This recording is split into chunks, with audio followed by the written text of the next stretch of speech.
AP అసెంబ్లీలో CM Chandrababu మాట్లాడుతున్నారు. Live లో చూద్దాం.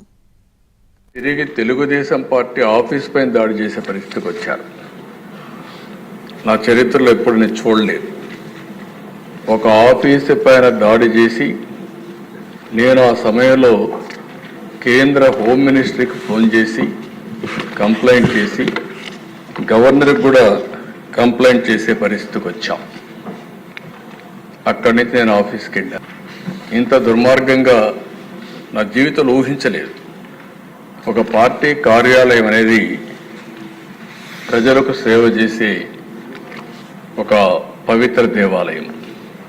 అలాంటి ఆఫీసుల పైన ఓసారి చిన్న చిన్న ఆఫీసుల పైన కూడా దాడి చేయరు. ఎందుకంటే ఇది ఒక సెంటిమెంట్.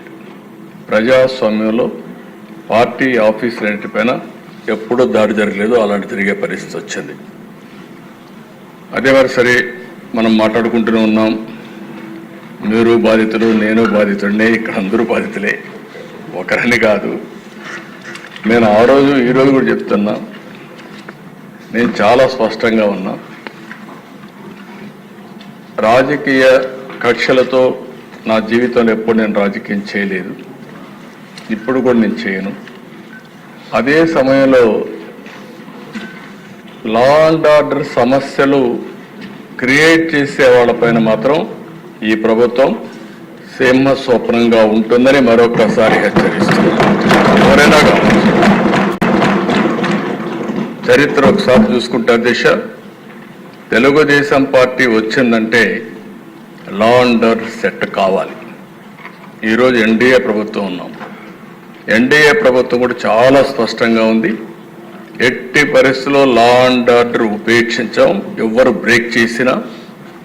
అందుకే ఈరోజు మీరు చూసినప్పుడు ప్రత్యేకంగా నేను ఎన్నికలప్పుడు కూడా చెప్పాను,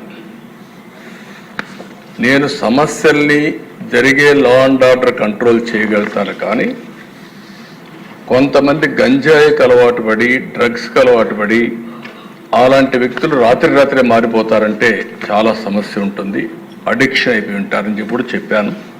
అది ఇంకా కంటిన్యూ అయ్యే పరిస్థితి ఉంది.